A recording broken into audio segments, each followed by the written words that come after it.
Aujourd'hui, dans notre programme, je veux vous expliquer comment la prière simple peut vous aider à surmonter les problèmes les plus compliqués.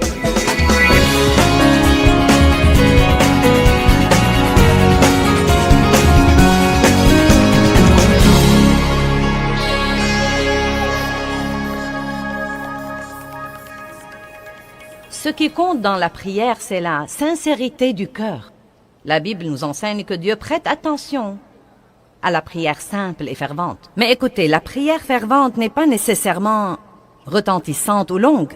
C'est la prière passionnée, la prière que vous priez de tout votre cœur. C'est la prière où le cœur y est. En fait, j'ai traversé une période de temps avec Dieu où il m'a défié de lui demander ce que je voulais et ce dont j'avais besoin en aussi peu de paroles que possible. Et c'était vraiment difficile parce que nous avons du mal à dire, par exemple, si nous faisons quelque chose de mauvais, « Dieu, je sais que c'était mauvais, je l'admets, et je te demande de me pardonner. » Merci, Seigneur. Amen. Nous avons du mal à faire ça. Oh Dieu, j'ai besoin que tu me pardonnes. Dieu, pardonne-moi. Oh Dieu, pardonne-moi s'il te plaît. Oh Dieu, tu dois me pardonner. Dieu, je suis si désolé. Dieu, je ne recommencerai jamais s'il te plaît. Et à dire vrai, je crois parfois que nous essayons de nous impressionner, si vous voulez la vérité. Je ne crois même pas que nous parlons à Dieu. Nous essayons de nous impressionner par l'étendue de notre spiritualité. Je suis stupéfiée par les gens qui, quand ils prient, changent complètement de voix. Ils deviennent complètement comme ça. « Oh, toi !»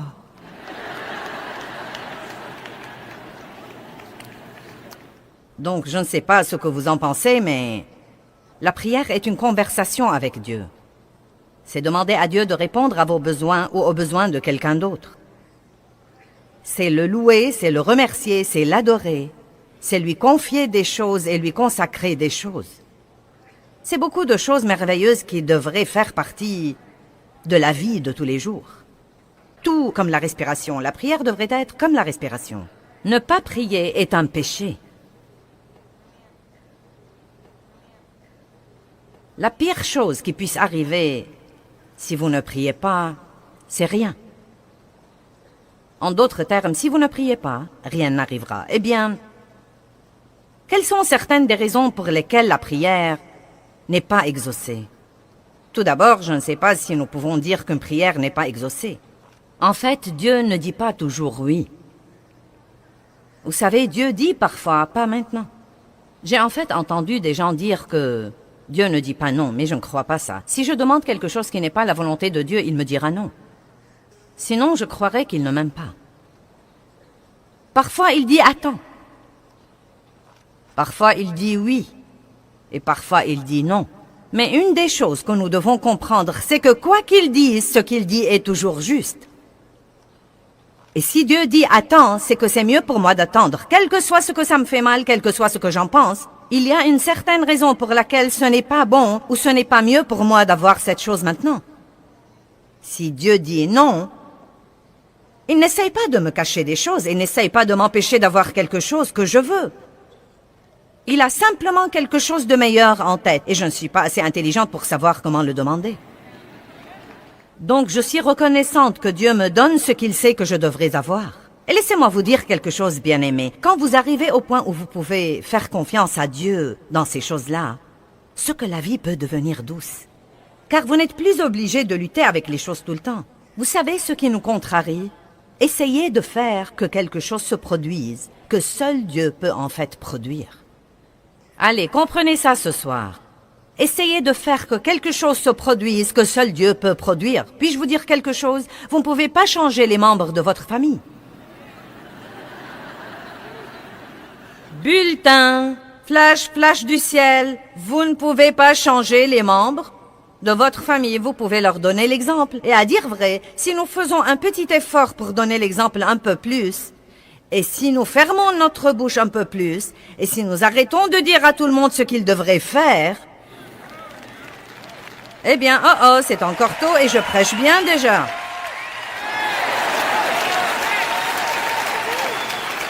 Non, mais la Bible dit que la femme ne peut pas gagner son mari par la parole. Mais elle peut le gagner par sa conduite pieuse et par son attitude pieuse également. Amen. Certains d'entre vous ont entendu parler de Smith Wigglesworth, qui était un grand pasteur. Il était plombier et il a fini par devenir pasteur. Mais bien avant de devenir pasteur, il avait une femme pieuse et il était méchant avec elle au plus haut degré. Il ne voulait pas qu'elle aille à l'église, mais elle y allait quand même. Elle disait qu'elle n'allait pas abandonner sa relation avec Dieu et sa communion avec les autres croyants. Et il l'enfermait dehors. Et quand elle revenait à la maison, la porte était fermée. Et elle se couchait dehors et s'endormait. Et le matin, il avait mauvaise conscience. Il lui ouvrait donc la porte et la laissait entrer. Elle lui disait « Bonjour, Smithy » et elle lui préparait son petit déjeuner. Je sais ce que j'aurais fait, ça n'aurait pas été « Bonjour, Smithy ».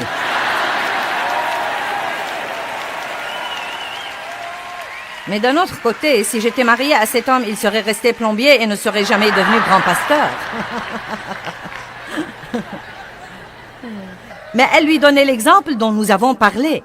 Et elle a continué à être tellement gentille avec son mari qu'il a fini par être sauvé et radicalement rempli du Saint-Esprit et par devenir un des plus grands prédicateurs renommés que l'Église a connus. Laissez-moi donc répéter. Vous ne pouvez pas changer les membres de votre famille, mais vous pouvez prier pour eux. Et si vous priez, vous ouvrez la porte à Dieu pour travailler. Si nous essayons de faire les choses sans faire intervenir Dieu, cela empêche littéralement Dieu de travailler, parce que nous sommes les associés de Dieu. Et nous ne devons pas exécuter nos plans et nous attendre à ce que Dieu les bénisse ensuite. Nous devons passer un temps avec Dieu et apprendre ce qu'il veut faire et suivre son exemple. Vous ne pouvez obliger personne à aimer Dieu. Aussi ardemment que vous vouliez que vos bien-aimés soient sauvés, vous ne pouvez pas les obliger à aimer Dieu. Oh, si seulement je pouvais. Si seulement je pouvais ouvrir les cœurs des gens et les remplir de l'amour de Dieu et les refermer et les libérer. Vous savez, quand vous connaissez la vie que quelqu'un pourrait avoir et que vous le voyez faire des erreurs et détruire sa vie. Non, mais vous voudrez juste... Mais vous ne pouvez obliger personne à aimer Dieu. Et quand j'ai finalement compris ça, ça m'a délivré d'une grande pression. On n'oblige personne à aimer Dieu. Chacun de nous doit faire son choix personnel. Et là encore, je crois vraiment... Oui, nous sommes tous appelés à prêcher aux autres. Et nous sommes appelés à partager notre foi avec eux. Mais je crois parfois, à dire vrai, que nous prêchons trop. Et que nous ne sommes pas le bon exemple que nous sommes censés être. Je crois que nous devons parfois être un meilleur exemple. Et donc, si nous croyons à la puissance de la prière et que nous commençons vraiment à prier pour les choses pour lesquelles nous peinons et nous travaillons, nous pourrons nous détendre et jouir de notre vie pendant que Dieu travaille. Vous voyez, je suis arrivée au point où je crois vraiment que Dieu travaillera si je prie. Je le crois parce que j'ai prié pour vous. J'ai prié toute la semaine et j'ai prié pour des choses très spécifiques aujourd'hui. J'ai prié dans la chambre du fond avant de venir ici. Et j'ai prié Dieu de faire quelque chose en vous.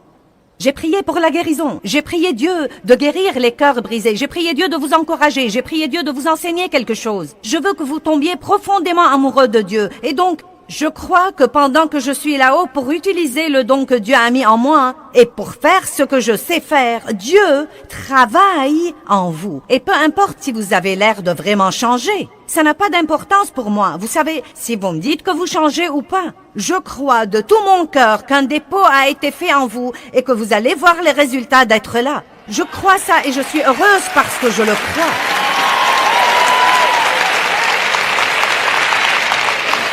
Je suis heureuse au plus haut degré, car je crois en ce moment que je suis au milieu de la volonté de Dieu. Et je crois que ce que je fais, je le fais de mon mieux. Et je crois que la parole de Dieu va avoir un effet sur vous. Savez-vous quand j'étais malheureuse?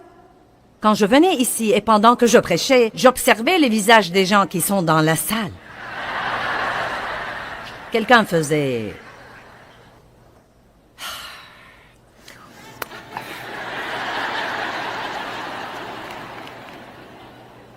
où quelques-uns se levaient et quittaient au milieu de mon sermon, et je me disais, oh mince alors, c'est terrible. C'est horrible, j'ai le mauvais message. Non, non, non, non, non, non. Non. Vous devez croire que Dieu travaille quand vous priez.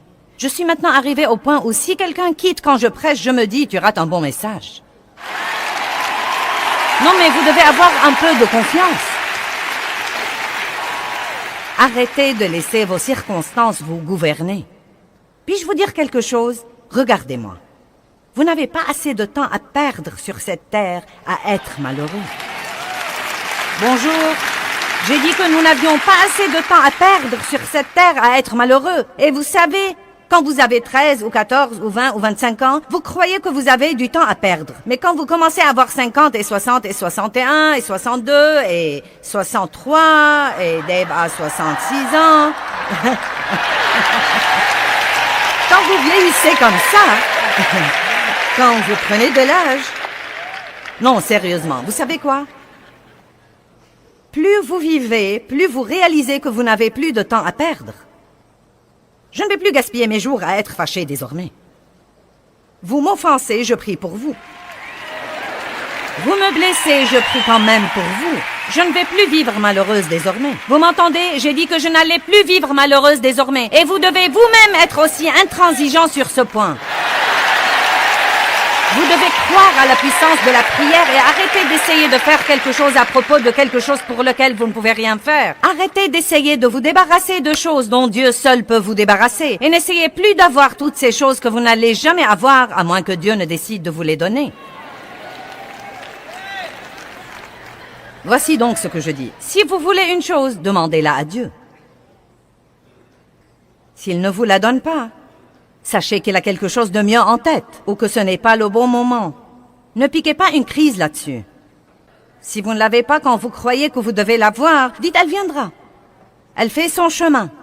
Le seul moyen de recevoir quoi que ce soit de Dieu, c'est de le croire d'abord par la foi et ensuite vous le verrez se réaliser. Vous savez qu'est-ce que la foi? La foi, c'est croire en l'invisible. C'est ce que c'est que la foi. La foi, c'est croire en ce que vous ne pouvez pas voir. Si vous pouvez le voir, vous n'avez pas besoin de foi. Les raisons pour lesquelles une prière n'est pas exaucée. Eh bien, tout d'abord, les gens ne prient pas. C'est la première grande raison. Allez à Jacques 4:2. Vous apprendrez à libérer des choses par la prière. Non, mais vous aurez tellement de foi dans votre vie de prière au moment où vous partez d'ici que vous saurez que votre première solution à toutes les choses exaspérantes dans la vie est juste de prier là-dessus. Et non pas de prier là-dessus et de vous inquiéter et de potiner. De prier là-dessus et de faire une confession négative. Bonjour. Vous savez, je crois que Jacques chapitre 4 nous enseigne beaucoup de choses. Verset 1, d'où viennent les luttes? Les luttes, c'est tout ce bouleversement que nous avons. Exaspéré, énervé, dérangé. D'où viennent les luttes et comment est-ce que les conflits et les querelles surviennent parmi vous? Il dit, eh bien, ils surviennent de vos désirs qui combattent toujours dans vos membres physiques. En d'autres termes, il dit, les luttes surviennent à cause des trucs que vous voulez. Vous êtes jaloux, vous convoitez ce qu'ont les autres. Vos désirs ne sont pas réalisés et vous devenez des meurtriers car détester, c'est assassiner en ce qui concerne vos cœurs. Wow! Donc, qu'est-ce que ça dit de la jalousie? Vous êtes devenu très silencieux. Non, mais pensez-y. Nous ne sommes pas censés vouloir ce que quelqu'un d'autre a à tel point que nous lui en voulons de l'avoir. Et vous savez ce que j'ai finalement découvert et qui m'a finalement beaucoup soulagée? Pendant longtemps, je ne pouvais pas comprendre pourquoi les gens avaient toujours à redire de n'importe quelle belle chose que j'avais. Quand vous êtes exposé à l'opinion publique, tout le monde se mêle de vos affaires. Et si vous avez une belle voiture, quelqu'un dira « Je ne crois pas que tu dois la conduire. » Si vous faites ceci, je ne crois pas. Mince alors, tu as vu la tenue qu'elle portait? Vous savez ce que j'ai finalement compris? Ils s'en fichent pas mal de ce que je l'ai. Ils sont jaloux car ils ne l'ont pas.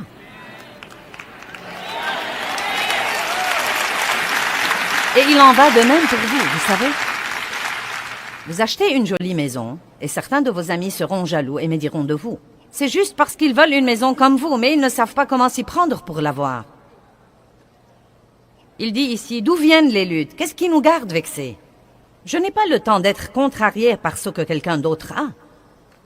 Nous n'allons pas comparaître devant Dieu à la place des autres. Chacun va comparaître devant Dieu et rendre compte pour lui-même. Chaque homme comparaîtra devant Dieu et rendra compte pour lui-même. Nous ne devons pas nous inquiéter de ce que quelqu'un d'autre fait ou ne fait pas, ou de ce qu'il possède ou ne possède pas, ou de ce qu'il dépense ou ne dépense pas, ou de ce qu'il a ou n'a pas. Car nous n'allons pas répondre de lui. Nous nous épargnerons d'ennui si nous nous occupons de nos affaires. Vous brûlez de jalousie et de colère et vous n'avez pas le contentement et le bonheur que vous voulez. Vous avez des querelles et des luttes. Et franchement, il y a environ 20 ans, la phrase suivante a changé ma vie. Vous ne possédez pas parce que vous ne demandez pas. Quel beau verset. Vous ne possédez pas parce que vous ne demandez pas. Et je me suis rendu compte, ce jour-là, il y a une bonne vingtaine d'années, quand je lisais ce verset et que j'étais une jeune chrétienne et une jeune ministre, frustrée, et j'essayais de faire que toutes ces choses se produisent, et elles ne se produisaient pas, et j'essayais de faire grandir mon ministère, et de faire ceci à mon mari, et cela à mes enfants, et quelque chose d'autre aux autres. Je me fâchais contre les gens parce qu'ils n'ont pas aimé ceci ou cela. Et c'était un soulagement pour moi d'entendre Dieu dire « Tu n'as pas, parce que tu ne demandes pas, tu essayes de faire que quelque chose se produise au lieu de me le demander et de te fier à moi pour avoir les meilleures choses qui soient. » Allons à Ésaïe 65.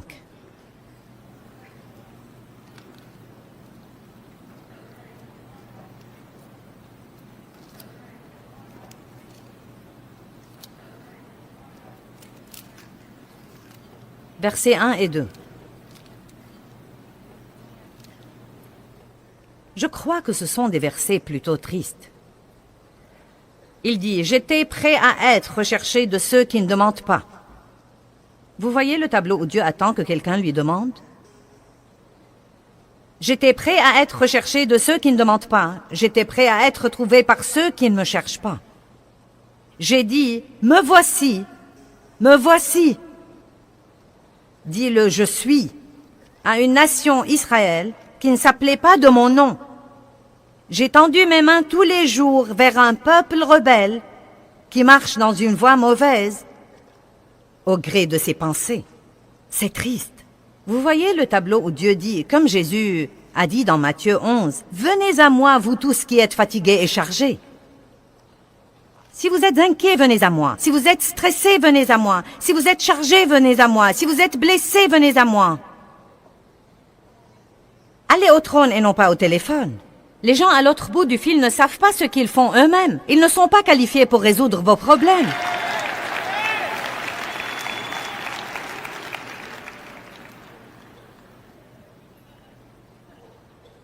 N'est-ce pas un verset génial? J'étais prêt à être recherché de ceux qui ne demandent pas.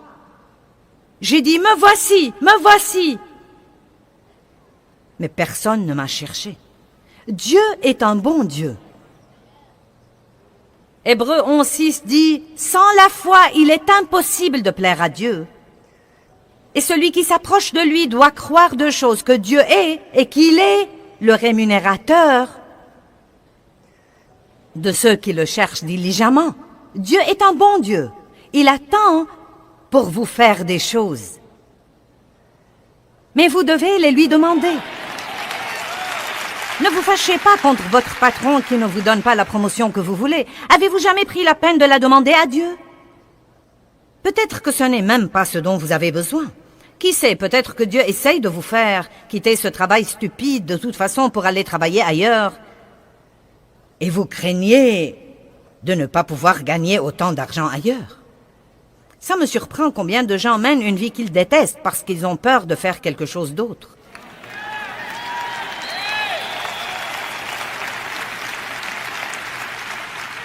Voici un bulletin du ciel, je l'ai juste reçu. Vous ne pouvez pas suivre le Saint-Esprit et ne pas être heureux. Si vous décidez de suivre le leadership du Saint-Esprit, vous êtes censé être heureux parce qu'il ne va pas vous mener à la misère. Il va vous mener à la justice, à la paix et à la joie dans le Saint-Esprit parce que le royaume de Dieu, c'est ça. Ça alors. Le psaume 2:8 dit « Demande-moi et je te donnerai les nations pour héritage. » Demande-moi et je te donnerai les nations. Ce n'est pas pour moi, je ne suis qu'une ménagère. Ce n'est pas pour moi, je ne suis qu'un mécanicien de camion. Ce n'est pas pour moi, je ne suis qu'un éboueur. Eh bien, vous savez quoi? Ce sont tous des travaux très importants. Mais mince alors, vous pouvez prier pour les nations et vous pouvez prier Dieu de vous donner vos voisins et de vous donner les nations. Si vous n'allez pas prier des prières hardies, vous n'allez jamais rien avoir de Dieu. Vous pouvez avoir un peu, car si vous priez pour un peu, vous pourriez avoir un peu. Mais je préférerais prier pour beaucoup et en avoir la moitié plutôt que d'avoir le peu. Pourquoi donc ne pas prier hardiment? C'est la deuxième raison que j'ai ici pour laquelle les gens croient que leurs prières ne sont pas exaucées ou ne sentent pas que la prière produit grand-chose dans leur vie. C'est que les gens ne prient pas hardiment. Eh bien, Dieu, si tu me fais juste ceci. Dieu, si tu me fais juste cela. Je ne veux pas exaspérer personne, j'essaie juste de donner un coup de pied à une vache sacrée, là. Si vous vous écoutez prier ou si vous écoutez tous les autres prier, les gens utilisent constamment le mot « juste ». Dieu, si tu peux juste nous aider. Dieu, si tu peux juste nous oindre. Dieu, si tu peux juste répondre à ce besoin. Dieu, si tu peux juste être là avec nous.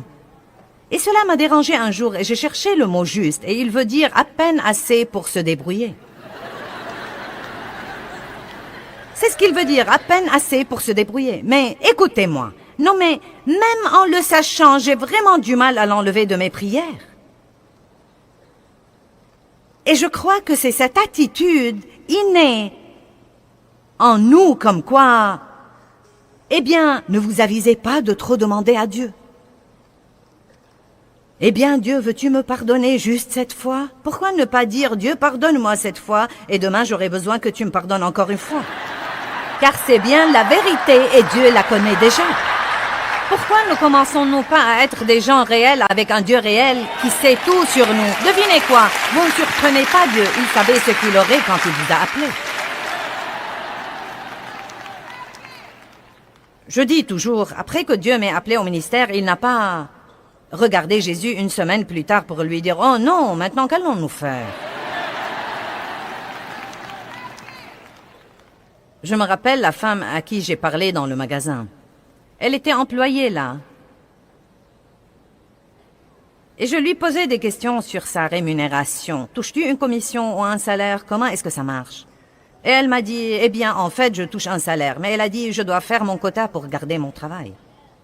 Je lui ai dit, ça va pour toi? Elle a dit, non, en réalité, je suis très effrayée en ce moment, je n'ai pas fait mon quota. Et on m'a déjà réprimandé 2 ou 3 fois. Eh bien, la femme était chrétienne, nous parlions du Seigneur. Elle m'a reconnue de la télé et donc nous parlions. Elle a été à l'église toute sa vie et je lui ai dit, tu pries Dieu de trouver grâce aux yeux des gens pour que quand ils viennent acheter des trucs ici, qu'ils viennent à toi pour se renseigner? Et elle m'a dit, eh bien, ce ne serait pas bien, n'est-ce pas? Elle a dit, c'est ce que la femme a dit et elle a été dans l'église toute sa vie. Ce n'est pas juste de prier pour l'argent. J'ai dit, en as-tu besoin?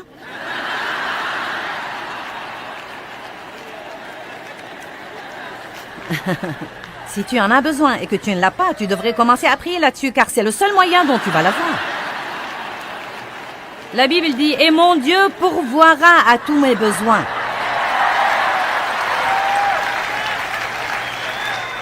Maintenant, nous déraillons si nous ne prions que pour les trucs et l'argent. Mais en réalité, la femme avait une vie de prière pathétique, pitoyable, faible, une vie de prière molle.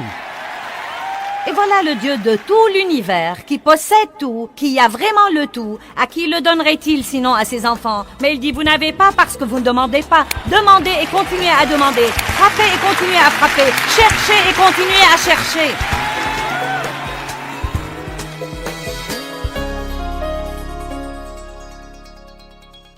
Eh bien, Jacques 4,2 dit, vous n'avez pas parce que vous ne demandez pas. Et ça m'a vraiment changé la vie quand j'ai découvert que je ne devais pas travailler aux choses et essayer de faire qu'elles se produisent et que je pouvais les demander à Dieu.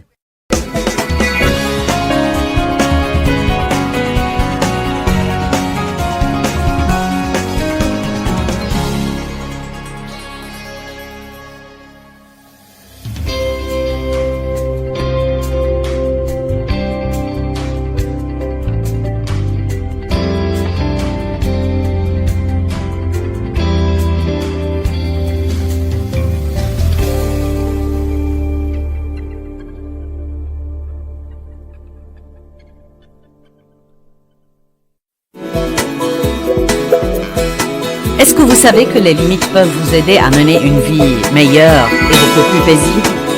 Découvrez comment les limites apportent la liberté d'en jouir de la vie de tous les jours.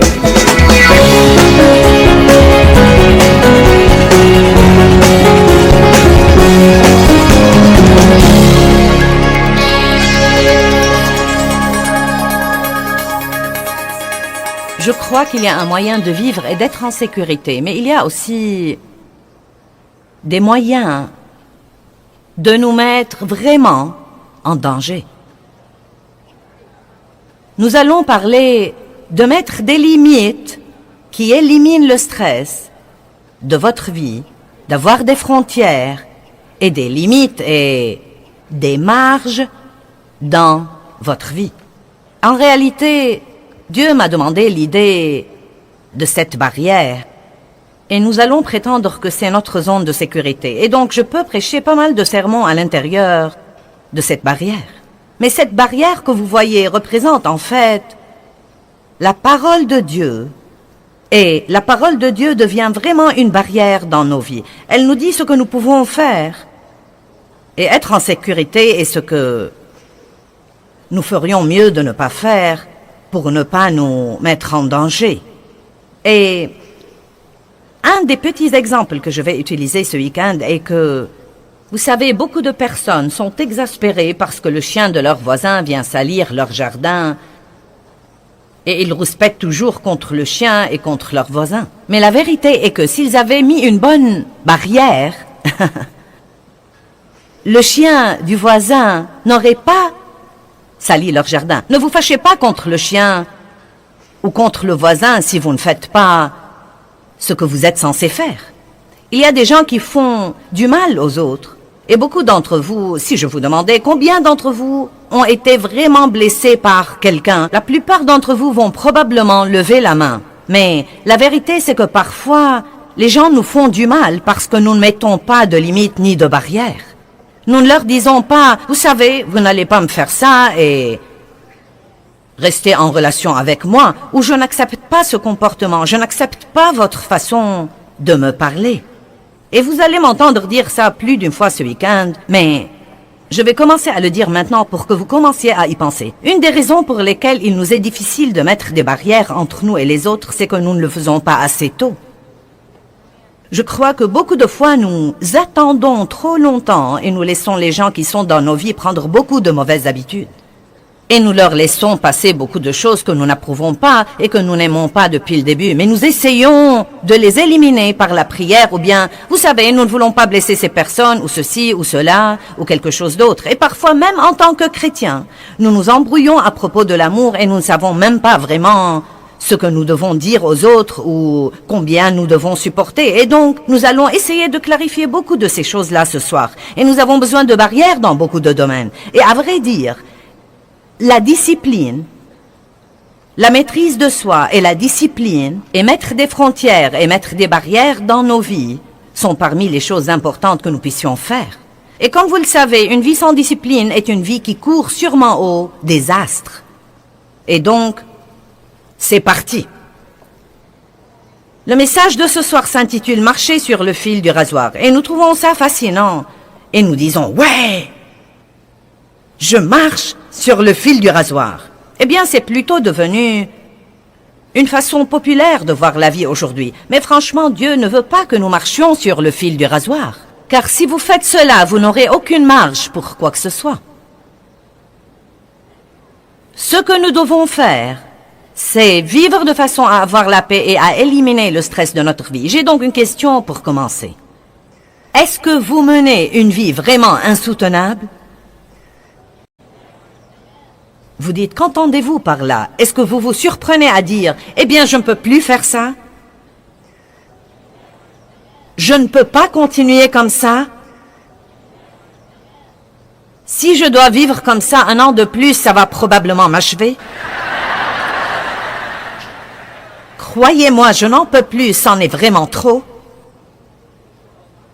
Si vous dites des choses comme ça et que vous êtes sérieux, et à vrai dire, ceux qui disent ces choses sont plus nombreux que ceux qui ne les disent pas. C'est incroyable le nombre de gens qui disent qu'ils mènent une vie qu'ils ne peuvent pas supporter du tout. Je connais des gens, beaucoup de gens dans le ministère, qui me disent tout le temps, je ne peux pas continuer à faire ça, je ne peux pas continuer à travailler autant, je ne peux pas continuer à voyager autant, je ne peux pas continuer. Vous savez, donc ce que vous dites vraiment, quand vous dites ça, et je sais que j'ai des limites et que je les ai atteintes, mais je vais les ignorer et voir si je peux m'en tirer. J'ai enseigné un jour un message intitulé « Les avertissements ignorés ». Et vous savez, votre corps vous donnera des avertissements. Votre corps vous le dira quand vous le poussez trop. Mais que faisons-nous? Oh, ça va. Les gens avec qui vous êtes en relation vous donnent des avertissements. Quand ils commencent à vous dire « Je sens que je ne te vois jamais. J'ai l'impression, quand on est ensemble, que tu ne m'écoutes vraiment pas. J'ai l'impression que tu n'as jamais de temps pour moi. Tu es toujours en retard chaque fois que nous sommes censés faire quelque chose. » Les gens vous donnent des avertissements. Ils vous font savoir qu'ils ne sont pas heureux. Mais combien de gens font quelque chose pour améliorer leur relation avant que ce ne soit vraiment trop tard? Amen? Si vous savez que vous menez une vie insoutenable, je veux vous suggérer de prendre la décision dans ces 3 jours à venir de ne pas remettre le changement à 1 an, ou à 2, ou 3, ou 4, ou 5 plus tard, ou jusqu'à ce que vous ayez une dépression nerveuse, ou une crise cardiaque, ou que vous perdiez tous ceux qui sont dans votre vie. Mais vous devez faire les changements que vous devez faire pour mener le genre de vie que vous croyez que Dieu veut que vous ayez. Et la vie qu'il veut que vous ayez doit être une vie paisible et vraiment puissante. Jésus a dit, je vous laisse ma paix. Nous ne sommes pas censés être tout le temps stressés et frustrés et sur le point de craquer en essayant de survivre jour après jour. Allons maintenant à Nombre chapitre 11 à partir du verset 10. Ça a l'air de quelque chose dont vous avez besoin?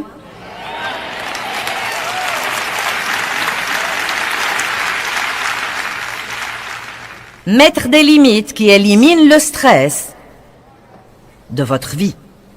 Et Moïse entendit le peuple qui pleurait, chacun dans sa famille, et à l'entrée de sa tente. Et la colère de l'Éternel s'enflamma fortement. Et cela fut mauvais aux yeux de Moïse. Donc Dieu avait donné à Moïse le travail de mener ce peuple de plus de 6 millions à travers le désert et jusqu'à la terre promise. Ceci aurait pu être un voyage de 11 jours, mais après 40 ans, ils erraient toujours là. Et une des raisons était que chaque fois que les choses n'allaient pas comme ils le voulaient, ils étaient déprimés. Et donc les voilà qui pleuraient de nouveau dans toute la terre, parce que les choses allaient mal. Ils avaient des épreuves, des tribulations, et ils avaient des ennemis. Les choses étaient difficiles, et Moïse en avait vraiment assez. Et il a dit au Seigneur, « Pourquoi affliges-tu ton serviteur? Et pourquoi n'ai-je pas trouvé grâce à tes yeux que tu aies mis sur moi la charge de tout ce peuple? Est-ce moi qui ai conçu ce peuple? Est-ce moi qui l'ai enfanté pour que tu me dises, porte-le sur ton sein comme le nourricier porte un enfant, jusqu'au pays que tu as juré de lui donner? Où prendrais-je de la viande pour donner à tout ce peuple? Car ils pleurent auprès de moi en disant, donne-nous de la viande à manger. Regardez le verset 14. Je ne puis pas à moi seul porter tout ce peuple, car il est trop pesant pour moi. Maintenant, la raison pour laquelle je soulève cette question, c'est que c'est très démodé dans notre culture américaine d'aujourd'hui de dire « j'en ai assez et je ne peux plus supporter ». Je crois que beaucoup de fois, malgré tout ce que nous faisons, nous croyons que nous devons être capables de faire tout et nous regardons tous les autres qui semblent pouvoir faire tant de choses en même temps. Et vous savez, la dame qui peut travailler à plein temps et élever 5 enfants et gérer sa maison et être dans le comité d'école et être dans le comité d'église. Et nous pensons, je devrais être capable d'être comme ça. Il se peut qu'il y ait des personnes qui soient particulièrement douées pour faire beaucoup de choses comme ça. Mais les gens ne sont pas tous pareils et vous feriez mieux de trouver votre zone de confort et d'apprendre à y vivre. Sinon, vous n'allez jamais jouir de votre vie et vous allez finir par vous rendre malade et ruiner toutes vos relations. J'ai un flash info pour vous. Vous n'êtes pas censé être comme quelqu'un d'autre ou rivaliser avec quelqu'un d'autre. Vous devez être la personne que vous êtes et ne pas vous en excuser.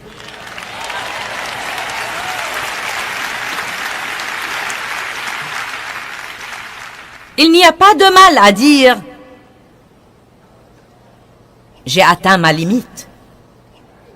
Vous savez, nous disons tout le temps, nous citons Philippiens 4, « Je puis tout par le Christ qui me fortifie ». Et je vais être franche avec vous, je crois que cela a été prêché hors contexte.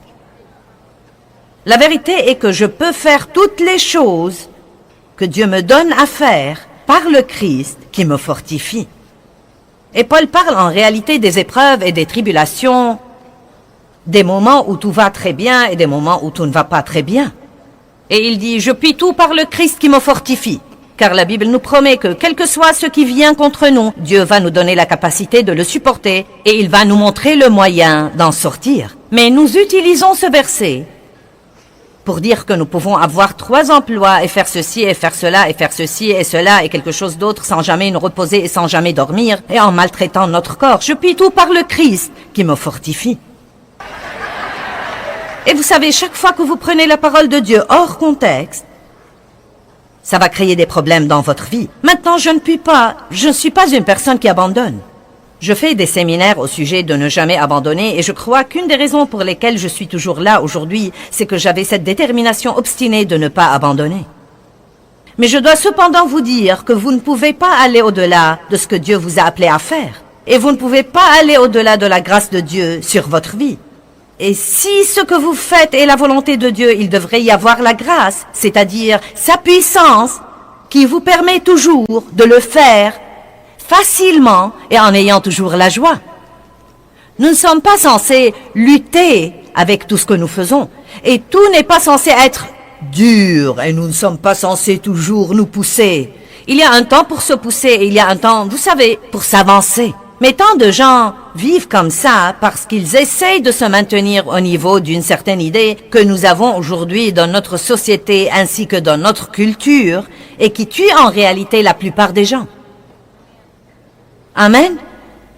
Vous êtes tous comme.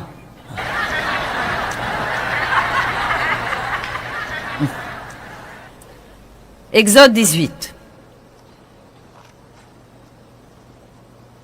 Écoutez-moi bien.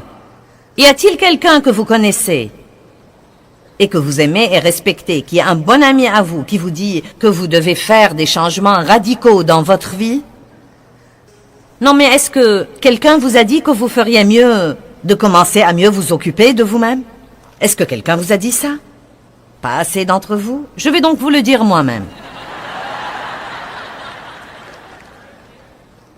Est-ce que quelqu'un vous a dit que vous devriez dormir plus, que vous devriez manger mieux, que vous devriez vous reposer davantage, que vous devriez... Bien. Vous savez, je crois que Dieu parle par les gens, et pas nécessairement par les gens chrétiens. Il a parlé, par exemple, à un prophète par un âne.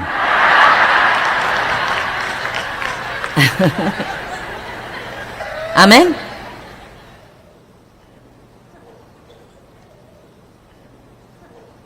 Et Dieu a parlé à Moïse par son beau-père. Vous voyez, Moïse était un de ces gens-là, je crois. Les gens du type leader fort qui veulent faire le tout, qui prennent leurs responsabilités très au sérieux. Je suis comme ça. Si vous me donnez la responsabilité de faire quelque chose, non mais si c'est humainement possible de le faire comme il faut, j'essaye de le faire. Je suis une fanat de faire mon devoir et de faire ce que je promets de faire. Et ce sont de bonnes qualités et de bons traits de caractère. Mais je peux aussi vous dire que quand j'ai commencé ce ministère par le leadership de Dieu en 1976, j'ai donné des études de Bible à la maison pendant 5 ans et j'ai travaillé dans le ministère de quelqu'un d'autre pendant 5 ans. Et ensuite, pendant les 22 dernières années, nous avons voyagé et nous sommes passés à la télé. Et vous savez, non mais, croyez-moi, c'est agréable de dire, eh bien vous savez, nous sommes à la télé dans le monde entier. Il suffit d'un bip pour le dire comme ça, psst, vous savez. Mais, Seigneur, aie pitié, non mais, ce qu'il a fallu pour le faire. Non mais l'effort et le travail et la foi et le jugement et les critiques et les malentendus, vous savez, toutes ces choses différentes. Et vous savez, j'ai dû bien apprendre à laisser Dieu être Dieu et à ne pas essayer de faire que les choses se produisent en dehors de leur timing. Et toutes les choses que vous traversez vous aussi. Mais je vais vous dire quelque chose dont je ne suis pas fière, mais c'est absolument vrai. Je suis dans le ministère depuis 32 ans et probablement les 20 premières années où j'étais dans le ministère, je me sentais mal fichue physiquement la plupart du temps. Et je courais chez les médecins, et j'essayais ceci et cela, et je prenais toutes les pilules et les vitamines et tous les trucs naturels qui me tombaient sous la main. Et les médecins me disaient parfois, eh bien tu sais, c'est juste le stress. Un médecin, j'étais chez lui durant 5 minutes et il m'a dit, tu es une personne plutôt intense, n'est-ce pas?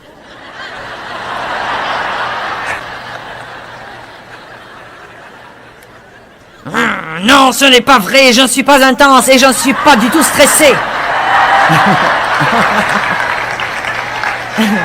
Et je ne comprenais pas. Non, mais je ne comprenais vraiment pas. Tout d'abord, j'ai grandi dans une maison abusive et donc j'avais beaucoup d'insécurité. Je ne me suis pas rendu compte que bien que Dieu m'ait appelé au ministère, j'avais toujours quelques mauvais motifs et quelques mauvaises façons de penser parce que je tirais mon estime et je tirais ma valeur de ce que je faisais.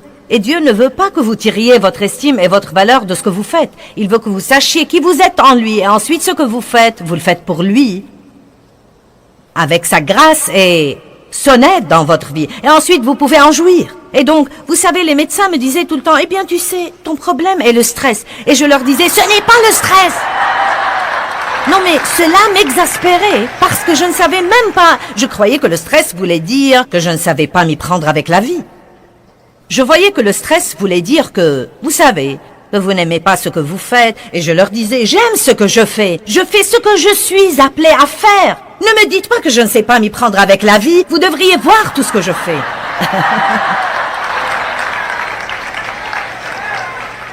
Mais après 20 ans de croire qu'ils étaient tous fous, ce qu'il y a d'intéressant, c'est que personne d'autre ne savait ce que je ressentais. J'ai juste continué à me pousser, à m'avancer. Non, mais je voyageais et je faisais des réunions et... Non, mais vous savez, nous faisons environ 13 conférences par an ici aux États-Unis et nous allons à l'étranger 3 fois par an. Et je fais des séminaires et d'autres choses comme ça et beaucoup de télé. Mais il y a eu un temps où je faisais 36 conférences par an, c'est-à-dire que je faisais 3 conférences tous les mois. Maintenant, vous savez quoi? C'était idiot. Non, mais la seule chose que je peux dire, c'est que c'était vraiment idiot. Et ensuite, entre ces choses-là, je faisais des séminaires. Vous savez, j'y repense et je me dis, si ce n'était la miséricorde de Dieu, je serais morte. Vous savez, mon cœur était juste. Mais bien que votre cœur soit juste, vous ne pouvez pas violer les lois spirituelles de Dieu et ses lois de santé et ses lois de repos et ne pas payer le prix. Épaphrodite était un homme qui voyageait avec Paul et il est tombé malade pour avoir travaillé dur dans le ministère. Et donc, ce n'est pas parce que vous êtes pasteur ou enseignant de la Bible ou quoi que ce soit. Vous devez donc toujours vivre selon les directives de la parole de Dieu si vous voulez vivre en sécurité. Et je crois personnellement que nous n'avons pas idée dans ce pays à quel point notre vie est déséquilibrée. Croyez-moi, quand vous allez dans d'autres pays du monde, Les gens vivent à un rythme beaucoup plus lent et, vous savez, ils prennent de petites sommes, ils font la sieste l'après-midi. Vous savez, ils ne travaillent pas 7 jours sur 7, ils ne sont pas disponibles 7 jours sur 7, 24 heures sur 24. Ils ne portent pas de radio messager, de téléphone cellulaire, d'ordinateur portable et tout ça. Non mais dites-moi, que faisons-nous à nous-mêmes? Que faisons-nous à nous-mêmes? Non mais aujourd'hui, si quelqu'un ne peut pas vous trouver pour 5 minutes, il agit comme si c'était la fin du monde. Eh bien, où est-ce que tu étais? Je t'ai appelé 2 fois et tu n'as pas répondu à ton téléphone.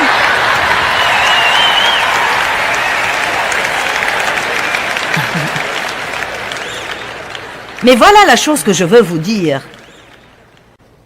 Écoutez-la, s'il vous plaît. Le monde ne va pas changer. Le diable ne va pas changer.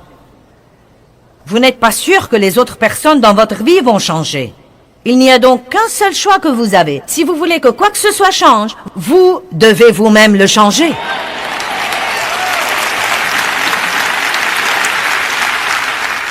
Et je veux aussi vous dire très franchement que quand vous le changerez, beaucoup de gens n'aimeront pas ça.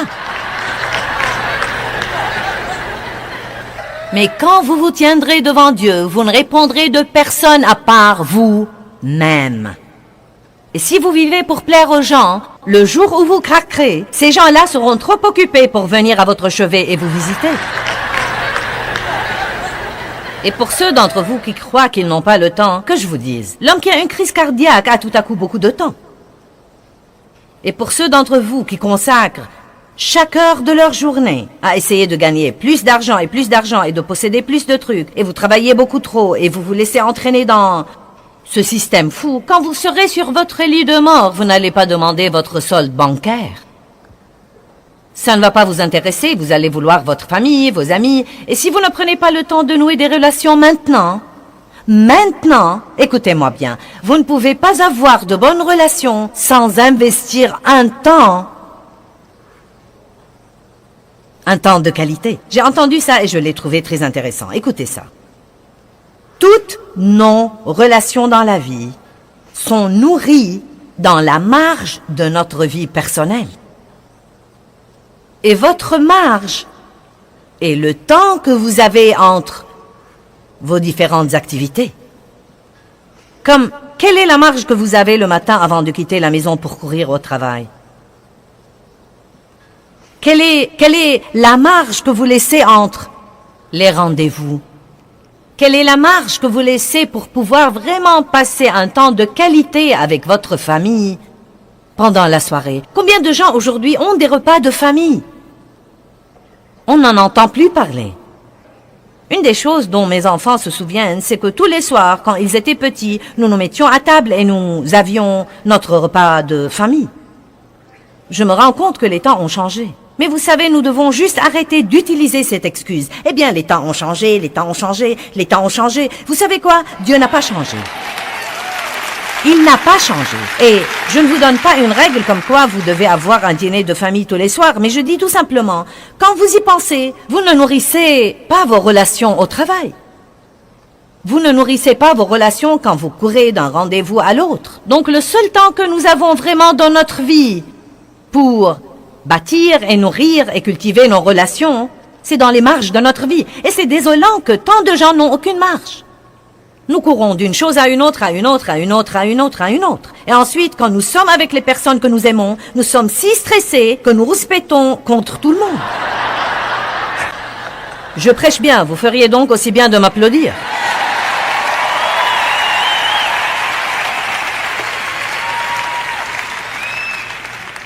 Donc, j'ai pris la décision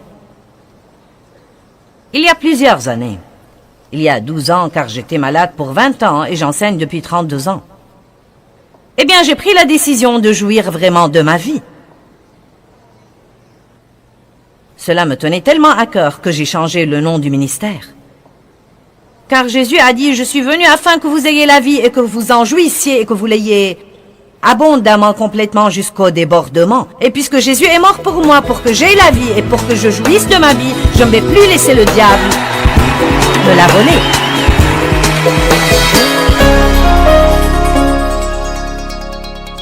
Eh bien, les frontières sont vraiment la façon de Dieu de nous protéger si nous les comprenons et si nous les observons. Et je veux vous enseigner tout ce que je peux vous enseigner sur les frontières et sur la vie dans ce que j'appelle la zone de sécurité de la vie.